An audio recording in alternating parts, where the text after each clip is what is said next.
Kecurangan dan pelanggaran pemilu 2024 nyata dan semakin banyak terungkap. Masing-masing tim pemenangan Capres-Cawapres 01 dan 03 meyakini rekayasa pemilu terjadi dari hulu ke hilir secara terstruktur, masif, dan sistematis.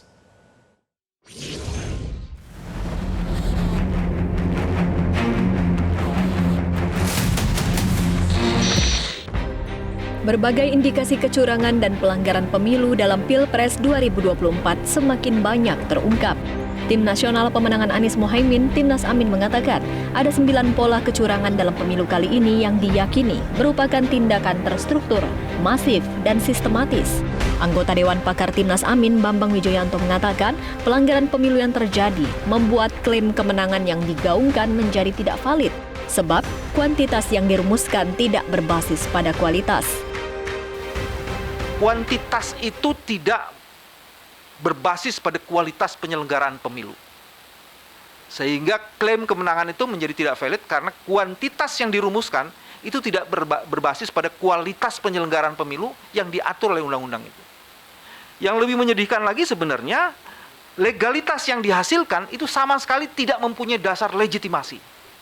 Mas SS, Mas Sudirman tadi mengatakan seperti itu. Kalau kecurangan terjadi, integritas tidak terjadi, fairness tidak terjadi, bagaimana legitimasi bisa dibangun atas legalitas kuantiti yang tadi dikemukakan?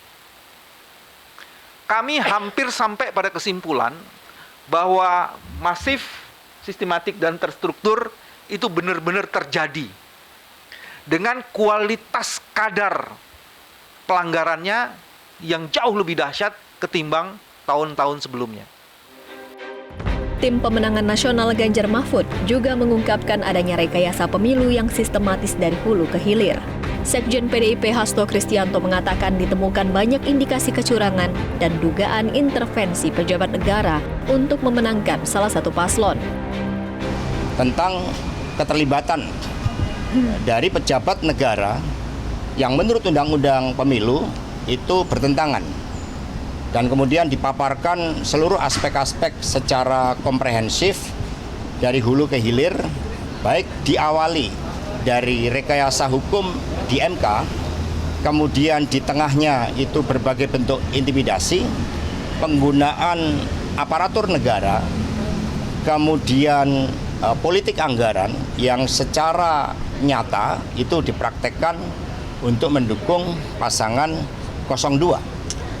Berbagai anomali pemilu itu telah menyentuh aspek legitimasi dari pemilu tersebut.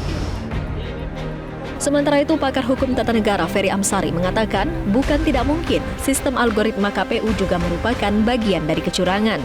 Namun Ferry menegaskan kecurangan yang terjadi juga harus dilihat di luar hasil karena ada banyak peristiwa yang terjadi sebelum pencoblosan yang sangat mungkin mempengaruhi hasil suara.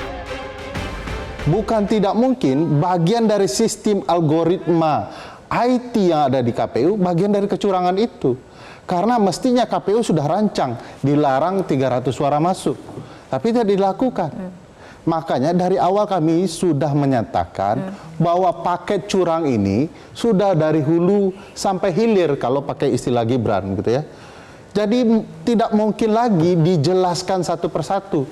Perdebatan kita itu lucu, perdebatan kita di hasil.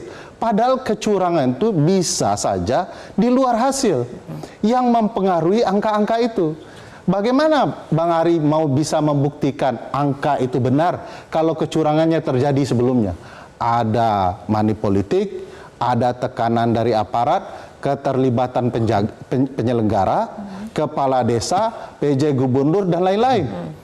Pasti angka yang terlihat itu bisa saja normal, tetapi kejahatan pemilunya berlangsung dari awal. Tim Liputan, Metro TV. Jelajahi cara baru mendapatkan informasi. Download Metro TV Extend sekarang.